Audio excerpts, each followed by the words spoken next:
अस्सलाम वालेकुम बच्चों, आज की रियाजी की क्लास में खुशामदीद। आइए पढ़ते हैं। अलजबरा में ना कभी अभी ऐसे एक्सप्रेशन सामने आ जाते हैं जिन्हें देखकर लगता है कि भाई ये तो फैक्टराइज हो ही नहीं सकते।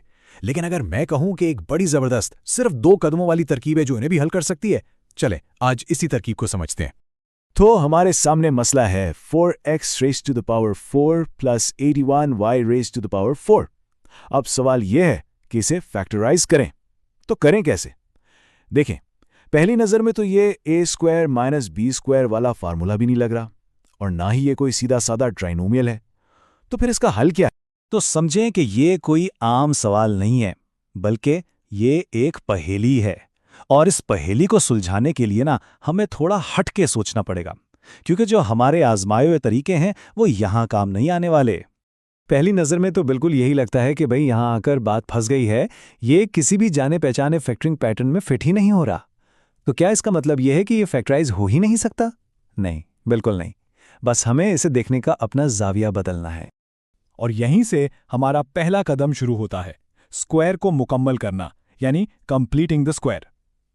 प्लान यह है कि हम इस एक्सप्रेशन की शक्ल को जानबूझकर बदलेंगे। इसे एक ऐसी शक्ल देंगे जिसे हम पहचानते हैं, यानी एक परफेक्ट स्क्वायर ट्राइनोमियल। अच्छा, तो ये परफेक्ट स्क्वायर ट्राइनोमियल आखिर है क्या चीज़? देखें, अलजेब्रा में ये एक बहुत ही ज़बरदस्त शक्ल है, जैसे a square plus 2ab plus b square. क्यों? क्योंकि इसे बड़ी आसानी से a प्लस बी स्क्वायर लिखा जा सकता है। तो हमारा पहला काम ही यही है कि अपनी इस पहेली को इस खूबसूरत शक्ल में लेकर आएं। और इसके लिए एक बड़ी मज़ेदार तरकीब इस्तेमाल होती है। हम एक ही टर्म को ऐड भी करते हैं और सब्ट्रैक्ट भी। अब इससे होता क्या है? एक्सप्रेशन की असल वैल्यू तो वही रहती है, लेकिन उसकी शक्ल जादू की तरह बिल्कुल वैसी बन जाती है जैसी हमें चाहिए। ये तवाज़ुन का एक बड़ा ज़बरदस्त खेल है। तो जैसे ही हमारा पहला कदम मुकम्मल होता है ना, समझें कि दूसरे और सबसे अहम कदम के लिए स्टेज तैयार हो चुका है। और वो कदम है डिफरेंस ऑफ टू स्क्वायर्स। ये फैक्टरिंग का एक तरह से सुपर पावर फॉर्मूला है। जहां भी a square minus B square जैसी शक्ल नजर आए, उसे फौरन a प्लस बी और a माइनस बी में तोड़ा जा सकता है। यही वो मास्टर की है जो इस पूरी पहेली का ताला खोलेगी। तो सबसे अहम बात समझने की यह है, ये दोनों कदम अलग अलग नहीं हैं, बल्कि पहला कदम उठाया ही दूसरे के लिए जाता है। हम एक परफेक्ट स्क्वायर बनाते ही इसलिए हैं ताकि आखिर में हमें डिफरेंस ऑफ टू स्क्वायर्स वाली शक्ल मिल जाए। ये पूरा एक प्लान है। चलें, थ्योरी तो बहुत हो गई। अब इस 2 कदमी प्लान को अपनी असल पहेली पर, यानी 4x power 4 plus 81y power 4 पर अप्लाई करके देखते हैं कि ये जादू असल में काम कैसे करता है। ठीक है, तो आइए इन स्टेप्स को एक एक करके देखते हैं। सबसे पहले हमने दोनों टर्म्स को स्क्वायर्स की शक्ल में लिखा, 2x स्क्वायर स्क्वायर और 9y स्क्वायर स्क्वायर। फिर बीच की 2ab वाली टर्म, जो इस केस में 36x स्क्वायर y स्क्वायर बनती है, उसे हमने ऐड भी किया और सब्ट्रैक्ट भी। यहीं से असल खेल शुरू होता है। ऐसा करने से पहली 3 टर्म्स मिलकर एक परफेक्ट स्क्वायर बन गई, यानी 2x square plus 9y square square. और जो टर्म हमने माइनस की थी वो खुद भी एक परफेक्ट स्क्वायर है, 6xy स्क्वायर। और बस अब हमारे पास a square minus B square वाली शक्ल आ गई और हमने फॉर्मूला लगाकर इसे आसानी से फैक्टराइज कर लिया। और ये रहा मुकम्मल हल सामने। देखा कैसे हर कदम एक दूसरे से जुड़ा हुआ है, और एक मसला जो शुरू में नामुमकिन लग रहा था वो कितने साफ सुथरे अंदाज में हल हो गया। अच्छा, तो ये तरीका सिर्फ इसी एक सवाल के लिए नहीं है। असल कमाल तो ये है कि इस पैटर्न को दूसरे सवालों में भी पहचान लिया जाए, भले ही वो देखने में थोड़े अलग क्यों ना लगें। ये तरकीब ना कई बार अलग अलग रूप में छुपी होती है। अब जैसे बाईं तरफ वाली मिसाल देखें, यहाँ हमें पहले टर्म्स को रीअरेंज करना पड़ता है ताकि पैटर्न नजर आए। और दाएं तरफ वाली मिसाल में एक मिडिल टर्म पहले से ही मौजूद है, लेकिन वो असल में हमें गुमराह करने के लिए है। लेकिन बुनियादी प्लान अब भी वही है, परफेक्ट स्क्वायर बनाओ और फिर डिफरेंस ऑफ स्क्वायर्स का फॉर्मूला लगा दो। तो सवाल यह है कि इस पैटर्न को पहचाने कैसे। पहला इशारा, 2 ऐसी टर्म्स तलाश करें जो खुद परफेक्ट स्क्वायर हों। दूसरा इशारा, दिमाग में 2ab वाली टर्म बनाकर देखें कि क्या इसे ऐड और सब्ट्रैक्ट करने से बात बन रही है। और हाँ, ये याद रखना है कि कभी कभी सवाल में जो मिडिल टर्म दी होती है वो सिर्फ ध्यान भटकाने के लिए होती है। तो बात को समेटते हुए ये याद रखना जरूरी है कि सवाल चाहे जैसा भी नजर आए, हमारा आखिरी मकसद हमेशा एक ही रहेगा, पहले एक परफेक्ट स्क्वायर बनाना और फिर उसकी मदद से डिफरेंस ऑफ स्क्वायर्स की शक्ल को सामने लाना। तो इस पूरी हिकमत अमली का खुलासा बस इतना सा है, 2 स्क्वायर्स तलाश करें, एक तीसरा बनाएं और बस पहेली हल। तो अब जब ये ताकतवर तरकीब मालूम हो गई है तो सोचने की बात यह है कि अलजेब्रा के और कौन-कौन से ऐसे मसाइल हैं जो पहले अनफैक्टरेबल यानी नाकाबिले हल लगते थे, लेकिन अब शायद इस चाबी से खुल सकते हैं। एक ऐसी ट्रिक जो बज़ाहिर नामुमकिन लगने वाले सवालों को भी बिल्कुल आसान बना देती है। अच्छा, जरा इस सवाल पर नजर डालें। पहली नजर में तो ये बहुत ही खौफनाक और पेचीदा लगता है ना? ऐसा लगता है कि इसे हल करने में तो शायद घंटों लग जाएंगे। लेकिन क्या हो अगर इसमें कोई ऐसा खुफिया रास्ता छुपा हो जो इसे मिनटों में हल कर दे? तो आज हम क्या करने वाले हैं? सबसे पहले तो हम इसी नामुमकिन से दिखने वाले मसले को देखेंगे। फिर हम समझेंगे कि चीज़ों को सिर्फ थोड़ा सा आगे पीछे करने यानी रीअरेंज करने में कितनी ताकत है।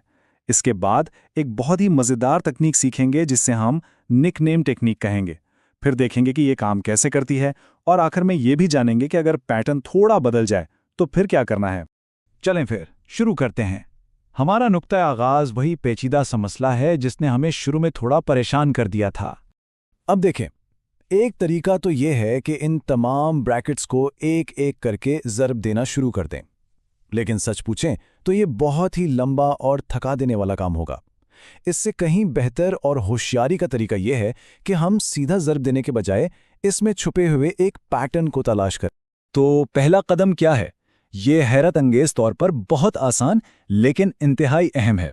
हम बस इन टर्म्स को एक ख़ास हिकमत अमली के तहत दोबारा तरतीब देंगे। देखें यहाँ क्या हुआ। हमने सिर्फ x+2 और x+4 की जगह आपस में बदल दी है, बस इतना सा काम। लेकिन सवाल यह है कि ऐसा क्यों? मकसद ऐसे जोड़े बनाना था जिनको ज़रब देने पर कोई मुश्तरका चीज़ मिले। और यहाँ इशारा क्या था? ज़रा गौर करें। 1 और 4 को जमा करें तो 5 बनता है और 2 और 3 को जमा करें तो भी 5 बनता है। यही तो वो पैटर्न था जिसकी हमें तलाश थी। और इस एक छोटी सी तब्दीली का नतीजा देखें। जब x/1 को x/4 से ज़र्ब देते हैं तो हमें मिलता है x² 5x/4 और जब x/2 को x/3 से ज़र्ब देते हैं तो मिलता है x² 5x/6। वाह! अचानक हमारे पास एक मुश्तरका हिस्सा आ गया है, x² 5x। यही वो चाबी है जो इस पूरे सवाल का ताला खोलेगी। चलें, अब आगे बढ़ते हैं।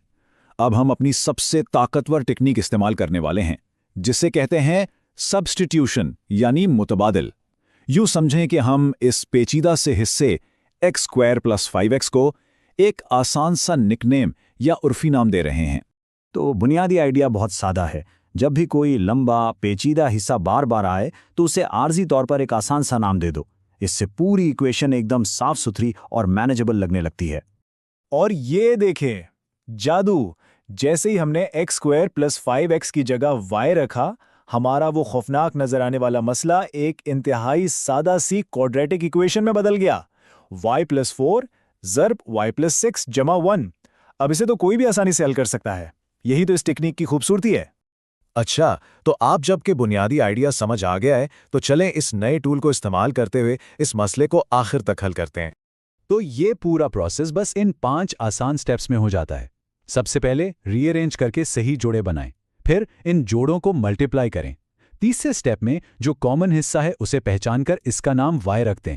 चौथे नंबर पर इस नई और आसान इक्वेशन को हल करें और बस आखिरी स्टेप में y की असल कीमत वापस डाल दें और जवाब हाजिर। आए, अब इस पूरे अमल को यहाँ देखते हैं।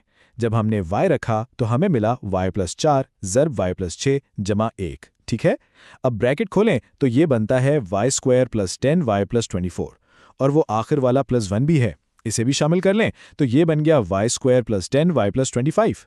अरे वाह, ये तो एक परफेक्ट स्क्वायर है, यानी y+5 का होल स्क्वायर।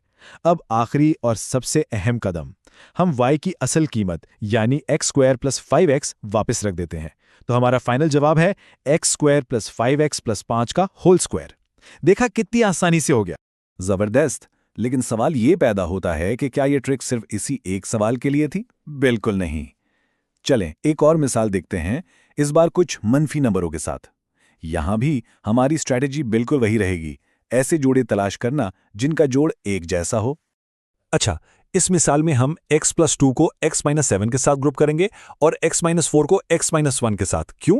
क्योंकि 2 और -7 का जोड़ होता है -5 और इसी तरह -4 और -1 का जोड़ भी -5 ही होता है। बस इससे हमें हमारा कॉमन हिस्सा मिल गया जो इस बार x² - 5x है। अब बस इसे y से बदलें और बिल्कुल पिछले सवाल की तरह आराम से हल कर लें। और कभी-कभी तो सवाल बनाने वाला और भी मेहरबान होता है। कुछ सवालात तो इससे भी आसान होते हैं। जैसे इस मिसाल में देखें, हमें कुछ भी रीअरेंज करने की ज़रूरत ही नहीं है। कॉमन हिस्सा 3x² + 5x पहले से ही बिल्कुल वाज़े नज़र आ रहा है। यहाँ तो रीअरेंजमेंट का स्टेप ही खत्म हो गया। हम सीधा 3x² + 5x को y से बदल सकते हैं और हमारा सवाल फौरन बन जाता है y+3 y+5 -3, जो कि बहुत ही आसान है। इससे ये पता चलता है कि इस पैटर्न को पहचानना कितना अहम है। अब तक तो हमने एक खास किस्म का पैटर्न देखा है, लेकिन क्या हो अगर सवाल थोड़ा सा मुख्तलिफ हो? क्या हो अगर हमारी ये पहले वाली तरकीब सीधे सीधे काम ना करे? ज़रा इस सवाल को देखें। यहाँ अगर हम किसी भी जोड़े के कॉन्स्टेंट्स को जमा करें तो हमें कोई कॉमन दरमियानी टर्म नहीं मिलती, तो क्या हमारी टेक्निक फेल हो गई? बिल्कुल नहीं। बस हमें अपने टूल बॉक्स से एक मुख्तलिफ औजार निकालने की ज़रूरत है। इस तरह के सवालों के लिए हम एक और बहुत मशहूर फॉर्मूला इस्तेमाल करते हैं, डिफरेंस ऑफ स्क्वायर्स। सबको याद ही होगा, a + b ज़रब a - b बराबर होता है a² - b² के। चले देखते हैं ये यहाँ कैसे काम आता है। तो यहाँ हमारी स्ट्रैटेजी बदल जाएगी। हम x+1 को x-1 के साथ जोड़ेंगे, जिससे हमें मिलेगा x² - 1। बिल्कुल इसी तरह x+2 को x-2 के साथ जोड़ने पर मिलेगा x² - 4। अब हमारा सवाल एक नई शक्ल में आ गया है, जिसे आगे हल करना, जैसा कि यहाँ दिखाया गया है, बहुत आसान है। तो आज हमने अपने रियाजी के टूल किट में कुछ बहुत कारआमद औजार शामिल कर लिए हैं। हमने सीखा कि किस तरह स्ट्रेटेजिक तरीके से चीज़ों को रीअरेंज करना है। हमने ये भी सीखा कि निकनेम या सब्स्टिट्यूशन का तरीका कैसे इस्तेमाल करते हैं। और आखिर में ये भी देखा कि अगर वो काम ना करे तो डिफरेंस ऑफ स्क्वायर्स जैसे दूसरे पैटर्न्स को कैसे पहचानना है।